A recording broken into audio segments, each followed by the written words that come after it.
Üks kõige kiirem viis ülikooli jõudmiseks on trammiga sõita, kuid ühistransport on oma populaarsus kaotamas, sest päevalehest Aleksander väidab, et trammid haisevad asotsiaalide pärast. Täna uurime, milline tramm lõhnab kõige paremini. Siin on hetkel väga hea lõhn. Uutes trammides on hea lõhn. Sinistes on enam-vähem, aga vanemates trammides, mis on sellise punased riibuga, nendes on vahest ikka väga, ma ei tea, kas nüüd hull olukord, aga kuidas kunagi. Normaalne. Ei ole midagi viga? Ei ole midagi viga.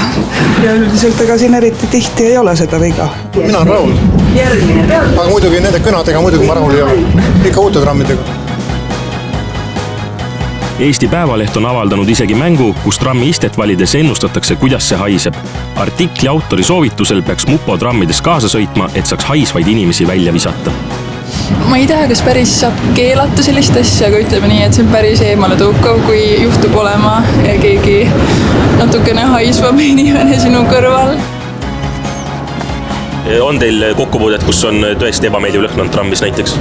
No ikka on, ma arvan, et iga ühistranspordiga seda on, aga see on selline olukord nagu ta on. Ma ei arva, et siin peaks kuidagi jõuga asja kuidagi muutma. Mõnikord on kahju, kus suurel trammil, ilusal trammil on mõningi see kaasotsiaal peale ennast täis teinud. Ebameeldiv kõigile. No jaa, see on näha, et kes seda ikka pärast koristab ja mida iganes on ju, siis on kõik hoiavad eemal. Uurisime Tallinna linnatranspordilt, kuidas nemad probleemiga tegelevad ja oma sõidukid puhastavad.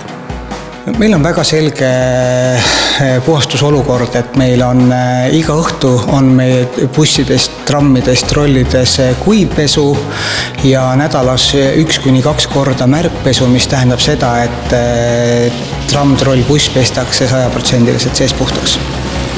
Me kunagi ei tea, millisesse olukorda me lõpuks ise satume ja mina ei taha olla see inimene, kes ütleb, et kes saab ühistransport ja kes ei saa. Ja ongi kõik 4 trammini läbi käidud, siin on edetabel. 4. kohalt leiab tramm number 1 suunaga Kadriorg. Seal oli umbne, tolmulõhna oli tunda, samuti suitsu ja alkoholilõhna. Seal oli üks meesterahvas, kes karjus meie peale vene keeles, ka teiste reisijate peale, seega veidi ebameeldiv kogemus. 3. kohalt aga leiab tramm number 2 suunaga Kopli. Sisenedes oli neutraalne lõhn, kuid oli vanem tramm, haises uuematest rohkem ja üles viskas eriti pesupulbri lõhna. Ja teiselt kohalt leiab tramm number 4 suunaga Lennujaam. Tramm lõhnas üldiselt meeldivalt, kuid kuna oli palju inimesi, siis oli tunda igilõhna, mis on täiesti arusaadav. Ja edetabeli tipus esimesel kohal on tramm number 3 suunaga Tondi. Tramm lõhnas väga hästi otse, kui pesust tulnud, magus ja värske lõhn, tõeliselt meeldiv kogemus. Mina loodan, et saame kõik edaspidi sõbralikult trammis seigelda.